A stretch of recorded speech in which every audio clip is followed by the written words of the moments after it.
ಎಲ್ಲರಿಗೂ ಕೂಡ ನಿಮ್ಮದೇ ಆಗಿರ್ತಕ್ಕಂಥ ಯೂಟ್ಯೂಬ್ ಚಾನಲ್ ಸ್ಟಡಿ ವಿತ್ ಪರಶುರಾಮ್ಗೆ ಸ್ವಾಗತ ಅಂತ ಹೇಳ್ತಾ ಶಿಕ್ಷಕರ ನೇಮಕಾತಿಗೆ ಸಂಬಂಧಪಟ್ಟಂತೆ ಒಂದು ಅಪ್ಡೇಟನ್ನು ತಂದಿದ್ದೀನಿ. ತುಂಬ ಮೋಸ್ಟ್ ಇಂಪಾರ್ಟೆಂಟ್ ಇದೆ. ಯಾರೆಲ್ಲ ಅಸ್ಪಿರೆಂಟ್ಗಳು ಓದ್ತಾ ಇದ್ದೀರಿ, ಸೊ ಖಂಡಿತವಾಗಿ ಈ ಶಿಕ್ಷಕರ ನೇಮಕಾತಿ ಅಧಿಸೂಚನೆ 2026ರ ಬಗ್ಗೆ ನಿಮಗೆ ತುಂಬಾ ಯೂಸ್ ಆಗ್ತದೆ. ಸೊ ಇದೇ ಥರನಾಗಿರ್ತಕ್ಕಂಥ ನಿಮ್ಮ ಟೀಚರ್ ರಿಕ್ರೂಟ್ಮೆಂಟ್ಗೆ ಸಂಬಂಧಪಟ್ಟಂತೆ ವಿಡಿಯೋಗಳನ್ನು ಅಪ್ಲೋಡ್ ಮಾಡ್ತಾನೆ ಇರ್ತೀನಿ. ವಿಡಿಯೋನ ಲೈಕ್, ಶೇರ್ ಮತ್ತು ಸಬ್ಸ್ಕ್ರೈಬ್ ಮಾಡೋದನ್ನು ಮಾತ್ರ ಮರೆಯದಿರಿ ಅಂತ ಹೇಳ್ತಾ ಏನಿದೆ ಶಿಕ್ಷಕರ ನೇಮಕಾತಿ 2026 ಅಂತ ನೋಡೋಣ.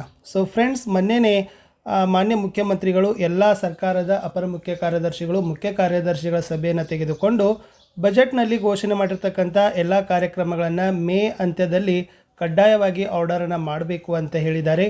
ಸೊ ಅದಕ್ಕಾಗಿ 15,000 ಶಿಕ್ಷಕರ ನೇಮಕಾತಿಗಾಗಿ ನಾವೇನು ಮಾಡ್ತಾ ಇದ್ದೀವಿ ಅಂತಂದರೆ ನೋಡ್ತಾ ಇದ್ದೀವಿ, ನಿರೀಕ್ಷೆಯನ್ನು ಮಾಡ್ತಾ ಇದ್ದೀವಿ. ಸೊ ಖಂಡಿತವಾಗಿ ಇದೇನಾಗ್ತದಪ್ಪ ಅಂದ್ರೆ ಬಹಳ ಯೂಸ್ಫುಲ್ ಆಗಿರ್ತಕ್ಕಂಥದ್ದು ಒಂದು ರಿಕ್ರೂಟ್ಮೆಂಟ್ ನೋಟಿಫಿಕೇಷನ್ ಇದೆ. ಈ 15,000ದಲ್ಲಿ PSTR ಇದ್ದಾವೆ, ಓಕೆನಾ, GPSTನೂ ಕೂಡ ಇದ್ದಾವೆ. ಸೊ ಜಸ್ಟ್ HSTR ಕೂಡ ಇದ್ದಾವೆ. ಸೊ ಇದು ಯಾವ ಭಾಗದಲ್ಲಿ ಅಂದರೆ ವಿಶೇಷವಾಗಿ HKದಲ್ಲಿ ಭಾಳ ಇದ್ದಾವೆ ಅಂತ ಹೇಳಿದ್ದಾರೆ. ಸೊ ಒಟ್ಟಾರೆ ಒಂದು ನೋಟಿಫಿಕೇಷನ್ ಅಂತಂದ್ರೂ ಬರ್ತದೆ, ಯಾಕೆಂದರೆ ಭಾಳ ವರ್ಷದಿಂದ ನೇಮಕಾತಿ ಆಗಿಲ್ಲ. ಸೊ ಒಂದು ನೇಮಕಾತಿ ಬರ್ತಾ ಇದೆ ಅಂತಂದರೆ ಖಂಡಿತವಾಗಿ ನಾವೆಲ್ಲ ಅದನ್ನು ಏನು ಮಾಡಬೇಕಾಗದ ಅಕ್ಸೆಪ್ಟ್ ಮಾಡಬೇಕು, ಸ್ವೀಕಾರ ಮಾಡ್ತಕ್ಕಂಥದ್ದು ಇದೆ. ಸೊ ಒಟ್ಟಾರೆ ಮೇ ಮತ್ತು ಅಂತ್ಯದಲ್ಲಿ 15,000 ಶಿಕ್ಷಕರ ನೇಮಕಾತಿ ವಿಶೇಷವಾಗಿ HK ಕಲ್ಯಾಣ ವಿಭಾಗದಲ್ಲಿ ಆಗ್ತಕ್ಕಂಥ ಸಾಧ್ಯತೆ ದಟ್ಟವಾಗಿದೆ. ಸೊ ನಾನ್ HKನೂ ಕೂಡ ಆಗ್ಬೋದು. ಸೊ ಇನ್ ಕೇಸ್ ಮೇದಲ್ಲಿ ಆಗದೇ ಇತ್ತಂದರೆ ಮುಖ್ಯ ಕಾರಣ ಏನಪ್ಪ ಅಂತಂದರೆ 400 ರೋಸ್ಟರ್ ಪಾಯಿಂಟದಲ್ಲಿರ್ತಕ್ಕಂಥ ಒಂದು ಸಮಸ್ಯೆ. ಸೊ ಈಗಾಗಲೇ ಸರ್ಕಾರದವ್ರು ಏನು ಮಾಡಿದ್ದಾರೆ ಅಂದರೆ ಒಳ ಮೀಸಲಾತಿ ಬಗ್ಗೆ ತೀರ್ಮಾನ ಮಾಡಿದ್ದಾರೆ. ಬಟ್ 400 ಪಾಯಿಂಟ್ ರೋಸ್ಟರನ್ನು ಏನು ಮಾಡಿಲ್ಲ, ಫಿಕ್ಸ್ ಮಾಡಿಲ್ಲ. ಯಾಕಂದ್ರೆ ಇಲಾಖೆಯವರು ಕೂಡ ಏನು ಮಾಡ್ತಾರೆ ಅಂತಂದರೆ ರೋಸ್ಟರ್ಗಳನ್ನು ನಿಗದಿಪಡಿಸುವ ಕೆಲಸವನ್ನು ಮಾಡಬೇಕಾಗಿರೋದ್ರಿಂದ ಸೊ 400 ಪಾಯಿಂಟ್ ರೋಸ್ಟರ್ ಬೇಕು. ಇದು ಬಂದ ತಕ್ಷಣ ಏನು ಮಾಡ್ತಾರೆ ಅಂತಂದರೆ ಫೈನಾನ್ಷಿಯಲ್ ಡಿಪಾರ್ಟ್ಮೆಂಟ್ಗೆ ಈಗಾಗಲೇ ಈ ತಿಂಗಳಲ್ಲಿ ನನಗನ್ಸುತ್ತೆ ಮೇ 3rd ವೀಕಲ್ಲಿನೂ ಕೂಡ ಈ ಪ್ರೊಸೆಸ್ ಆಗ್ತಕ್ಕಂಥ ಸಾಧ್ಯತೆ ತುಂಬಾ ಇದ್ದಾವೆ. ಸೊ ಅದಕ್ಕೆ ನಾವೇನು ಹೇಳ್ತಾ ಇದ್ದೀವಿ, ಮೇದಲ್ಲಿ ಇನ್ ಕೇಸ್ ಮೇದಲ್ಲಿ ಏನಾದರೂ ಆಗದೇ ಇತ್ತಂತಂದರೆ ಸೊ ಜೂನ್ದಲ್ಲಿ ಮಾಡ್ತಾರೆ. ಸೊ ಅಂತ 100% ಅನಿಸುತ್ತೆ ಮೇದಲ್ಲಿ, ಯಾಕಂದರೆ ಮಾನ್ಯ ಮುಖ್ಯಮಂತ್ರಿಗಳೇ ನಿರ್ದೇಶನವನ್ನು ಕೊಟ್ಟಿರೋದ್ರಿಂದ ಬಜೆಟ್ನ ಎಲ್ಲ ಕಾರ್ಯಕ್ರಮಗಳನ್ನು ಮೇ ಅಂತ್ಯದ ಒಳಗಡೆನೇ ಆಗಬೇಕಂತ ಆ ನಿರ್ದೇಶನ ಕಟ್ಟುನಿಟ್ಟಾಗಿರೋದ್ರಿಂದ ಸೊ ಖಂಡಿತವಾಗಿ ಒಂದು ನೋಟಿಫಿಕೇಷನನ್ನು ಮಾಡ್ತಾರೆ. HKದಲ್ಲಿ ಮಾಡ್ತಕ್ಕಂಥ ದಟ್ಟ ಭಾಳ ಇದ್ದಾವೆ, ಓಕೆನಾ. ಸುಮಾರು ಒಂದು 6,000 HSTR ಇದ್ದಾವೆ ಅಂತ ಪೋಸ್ಟ್ಗಳ ಮಾಹಿತಿ ಇದೆ. ಆಮೇಲೆ ಒಂದು 8,000 PSTR ಇದೆ ಅಂತ ಹೇಳ್ತಾ ಇದ್ದಾರೆ. 78ರಿಂದ 101ವರೆಗೂ ಕೂಡ GPSTR ಇದ್ದಾವೆ ಅಂತ ಹೇಳ್ತಾ ಇದ್ದಾರೆ. ವಿಶೇಷವಾಗಿ ಕಂಪ್ಯೂಟರ್ ಶಿಕ್ಷಕರ ನೇಮಕಾತಿಗಳ ಬಗ್ಗೆನೂ ಕೂಡ ಒಂದು ಸುದ್ದಿ ಬಂದಿದೆ. ಸೊ ನೋಡೋಣ, ಕಂಪ್ಯೂಟರ್ ಟೀಚರ್ಸ್ಗಳ ರಿಕ್ರೂಟ್ಮೆಂಟ್ ಆಗ್ತಾ ಇದೆ ಅಂತ ಹೇಳ್ತಾ ಇದ್ದಾರೆ. ಸೊ ಅದನ್ನು ಕೂಡ ನಾವೇನು ಮಾಡಬೇಕು ನೋಡಬೇಕು. ವಿಶೇಷವಾಗಿ ಇಲ್ಲಿರ್ತಕ್ಕಂಥ ಭಾಳ ಒಂದು ಹುದ್ದೆಗಳು ಕ್ರಿಟಿಕಲ್ ಪೋಸ್ಟ್ ಅಂತ ಹೇಳಿದ್ದಾರೆ ಅವರು, ಓಕೆ. ಸೊ ಕ್ರಿಟಿಕಲ್ ಪೋಸ್ಟ್ ಅಂದರೆ ನೆನಪಿನಲ್ಲಿ ಇಟ್ಕೊಡ್ರಿ, ಅವು ಬರ್ತಕ್ಕಂಥದ್ದು ಕೇವಲ ಏನಪ್ಪ ಅಂತಂದರೆ ಆದರ್ಶ ವಿದ್ಯಾಲಯಗಳು, ಓಕೆ, AVಗಳಂತ ಕರಿತೀವಿ. ಆದರ್ಶ ವಿದ್ಯಾಲಯಗಳು, KPS ಸ್ಕೂಲ್ ಆಗಿರ್ಬೋದು, Karnataka public school.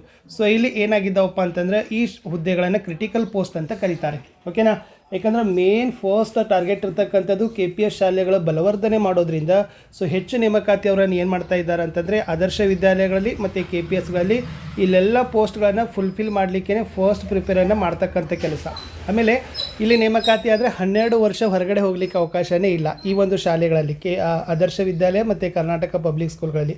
But anyway 12ಕ್ಕೆ 24 ವರ್ಷ ಆದರೂ ಕೂಡ ನಾವು ಇರಲಿಕ್ಕೆ ರೆಡಿ ಇದ್ದೀವಿ. ಬಟ್ ಅಧಿಸೂಚನೆ ಒಂದು ಬೇಕು ಅಂತಕ್ಕಂಥದ್ದು ಅಭ್ಯರ್ಥಿಗಳ ಒಂದು ಜಾತಕ ಪಕ್ಷಂತೆ ಇರ್ತಕ್ಕಂಥ ಕೂಗು. ಒಟ್ಟಾರೆ ಮೇ ಅಂತ್ಯಕ್ಕೆ ಶಿಕ್ಷಕರ ನೇಮಕಾತಿ ಅಧಿಸೂಚನೆ ಖಂಡಿತವಾಗಿ ಆಗ್ತದೆ. HKದಲ್ಲಿ ಆಗ್ತಕ್ಕಂಥ ಸಾಧ್ಯತೆ ಭಾಳ ಇದ್ದಾವೆ. ನಾನ್ HKನೂ ಕೂಡ ನಾವು ಏನು ಮಾಡ್ಬೋದು, ಎಕ್ಸ್ಪೆಕ್ಟ್ ಮಾಡೋಣ.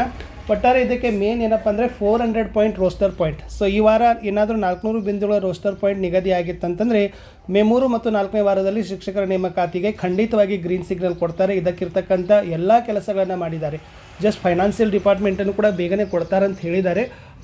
ಪ್ರಪೋಸಲ್ ಕಳಿಸಿದ ತಕ್ಷಣ ಒಂದು ವಾರದಲ್ಲಿ ಆರ್ಥಿಕ ಇಲಾಖೆದವ್ರು ಕೊಟ್ಟರೆ ಇವ್ರು ಏನು ಮಾಡ್ತಾರೆ, notification ಹೊಡಿಸ್ತಾರೆ.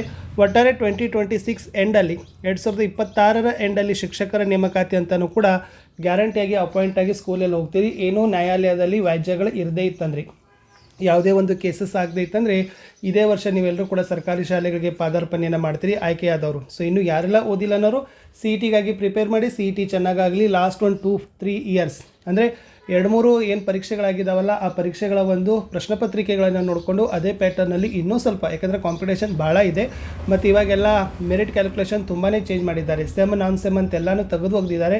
Just only pace for CET.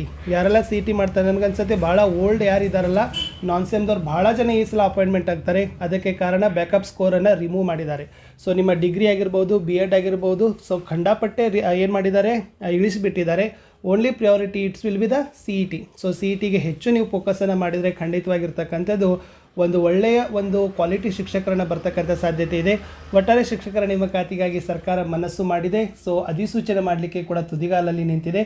ಕೇವಲ ಬೇಕಾಗಿರ್ತಕ್ಕಂಥದ್ದು 400 ಪಾಯಿಂಟ್ ರೋಸ್ಟರ್ದು ಒಂದು ನಿಗದಿಯ ಒಂದು ಆದೇಶ. ಅದಾತಂದರೆ ಖಂಡಿತವಾಗಿ ನಿಮಗೆಲ್ಲ ಸಿಹಿ ಸುದ್ದಿ ಬಂದೇ ಬರ್ತದೆ ಅಂತ ಹೇಳ್ತಾ ಮತ್ತೊಂದು ಅಪ್ಡೇಟ್ನೊಂದಿಗೆ ಬರ್ತೀನಿ. ಬಾಯ್.